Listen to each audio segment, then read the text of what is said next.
بسم اللہ الرحمن الرحیم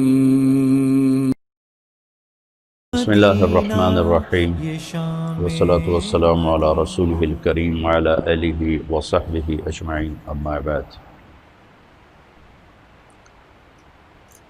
ٹریفک کا اصول ہے کہ رش زیادہ ہو تو پھر دائیں بائیں دیکھو،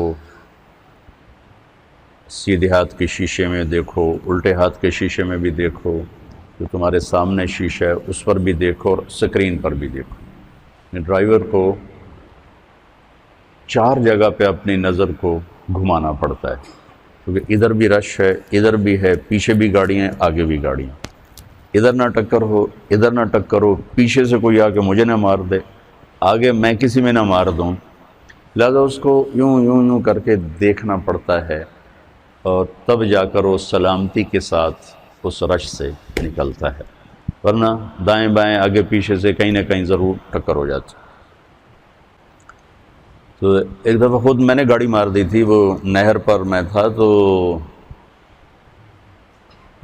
انہوں نے وہ میری پہلی دفعہ نظر پڑی نہر میں، وہ عجب عجب نمونے کھڑے کیے ہوئے تھے اس کے ڈیکوریشن کے لیے، تو میں گاڑی چلا رہا ہوں، ادھر دیکھنا شروع کر دیا، ٹھا اگلے کے اندر میں نے ماری گاڑی۔ تو چلو ایک لطیفہ بھی سنا دوں۔ میں حج پہ تھا مدینہ، تو میرے ایک دوست نے کہا کہ میری گاڑی ورک شاپ میں ہے، میرے ساتھ چلو، وہ تم چلا لینا اور یہ میں چلا لوں گا۔ میں نے کہا میں نے کبھی وہ الٹے ہاتھ لیفٹ ہینڈ والی کبھی چلائی نہیں، تو کوئی ٹکر نہ ہو جائے۔ کہنے لگا اس میں کیا، ادھر بیٹھو یا ادھر بیٹھو، تمہیں چلانا تو آتا تو ہے لیکن اندازہ کوئی نہیں ہے۔ اور نہیں کچھ نہیں ہوتا، چلو چلو۔ میں کہا چلو، اب وہ چل پڑے۔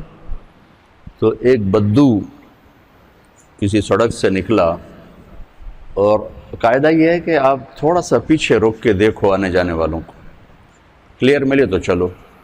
وہ بدو بادشاہ اس نے اندر ڈال دی گاڑی، اور مجھے آئیڈیا نہیں ہے، پہلی دفعہ میں اس طرف بیٹھ کے چلا رہا ہوں، تو میری گاڑی کا کونا اس کے بمپر میں لگا۔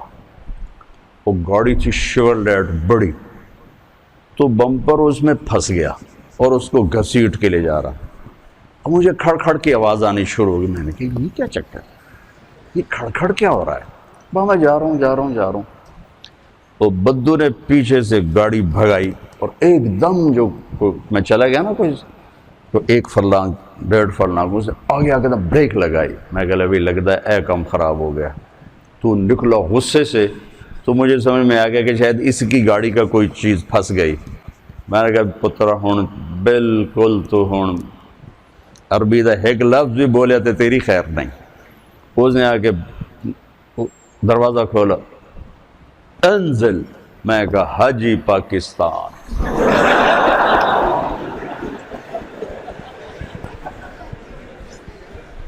اس نے پھر کہا انزل۔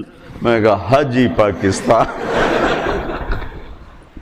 اور وہ غصے میں شروع، میں کہا حاجی پاکستان۔ اخیر وہ ہنس پڑا، کہنے لگا جاؤ۔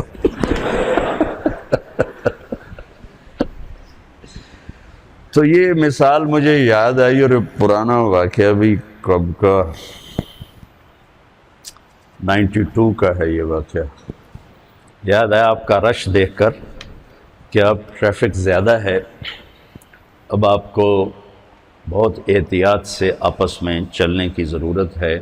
آپ کے استادوں سے ایک بات کر کے آیا ہوں، وہی آپ کے سامنے دہرا دیتا ہوں، اور یہی میرا مستقل موضوع ہے، مضمون ہے۔ میں تقریباً ہر بیان میں اس کو عرض کر رہا ہوں، نجی محفلوں میں بھی، انفرادی دعوت میں بھی، اجتماعی دعوت میں بھی، کہ معاشرے کی جو خوبصورتی ہے اس کا تعلق نہ علم سے ہے نہ عبادات سے ہے، اس کا تعلق اخلاق سے ہے۔ عبادات ہماری بنیاد ہیں، اس مسجد کی بنیاد نہ ہوتی تو یہ کھڑی نہ ہوتی، لہٰذا عبادات کی اہمیت ایک اور لحاظ سے کہ وہ ہماری بنیاد ہے۔ آپ کی نماز اچھی ہونی چاہیے، خوبصورت ہونی چاہیے، آپ کو تہجد کا شوق ہونا چاہیے، آپ کی عمر ہے کہ اس میں آپ اپنی نیند سے لڑ سکتے ہیں، اپنے آپ سے لڑ سکتے ہیں۔ ہماری عمر تک پہنچتے شاید پھر آپ چاہیں بھی تو نہ کر سکیں، لیکن ابھی اپنے آپ کو میرا رائمنڈ میں داخل ہونے کا جو شوق تھا نا، اس کی وجہ ایک طالب علم تھا، وہ تہجد مسجد میں آ کے پڑھتا تھا۔ تو مسجد میں بس آپ سے بھی کم لوگ ہوتے تھے، آپ تو میں نے سنا 400 ہو گئے ہو، تو وہ 250-300 ہوتے تھے 1971 میں۔ ممکن ہے آپ سب کی پیدائش سے بہت پہلے کی بات ہے۔ وہ آ کے تہجد مسجد میں پڑھتا تھا اور اتنی خوبصورت نماز پڑھتا تھا کہ اس کو دیکھتے دیکھتے میرا دل کیا کہ میں بھی رائمنڈ کے مدرسے میں داخل ہو جاؤں۔ حالانکہ میری تو اس کے نہ کبھی سلام دعا اور نہ کبھی کوئی اس سے گفتگو۔ وہ تو جب رائمنڈ میں داخل ہوا تو اس کا پتہ چلا، سخی جان اس کا نام تھا اور افغانستان کا تھا وہ۔ تو اس کی خوبصورت نماز نے مجھے اس بات پر اندر ہی اندر تیار کیا کہ میں رائمنڈ میں داخلہ لے لوں۔ تو آپ اپنی نماز کو خوبصورت جتنا بناؤ گے، آپ کی بنیاد اتنی مضبوط ہو جائے گی۔ نماز میں سستی ہوگی، جماعت کی سستی ہوگی، تکبیر اولیٰ کی سستی ہوگی، تو وہ بنیاد کمزور ہو جائے گی۔ ہمارے ایک دوست تھے، دوست نہیں بزرگ تھے، میاں فضل احمد، بڑے ذمہ دار تھے۔ تو سارا دن مصروف رہتے تھے اپنی زراعت میں، کھیتوں میں۔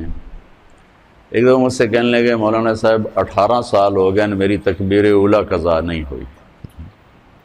18 سال ہو گئے میری تکبیر اولیٰ قضا نہیں ہوئی۔ تو آپ تو ہیں ہی ایک چار دیواری میں، آپ کی کبھی رکعت جا رہی ہو، کبھی تکبیر اولیٰ جا رہی ہو، پہلی صف تو یقیناً چھوٹی سی ہے لیکن شوق تو ہو کہ پہلی صف ملے۔ تو یہ اس میں کمزوری آپ کی بنیاد کو کمزور کر دے گی۔ تو لہٰذا ایک تو بیس بنیاد آپ اپنی نماز کو خوبصورت بنانے کی کوشش کرو، یہ آپ کے کردار پر بھی اثر انداز ہوگی۔ ان الصلاۃ تنہی عن الفحشاء والمنکر ولذکر اللہ اکبر۔ اللہ تعالیٰ نے نماز کو ذکر اکبر کا، نماز یہ اللہ کی یاد ہے، سب سے بڑی چیز ہے یہ۔ تو نماز ہماری بنیاد ہے۔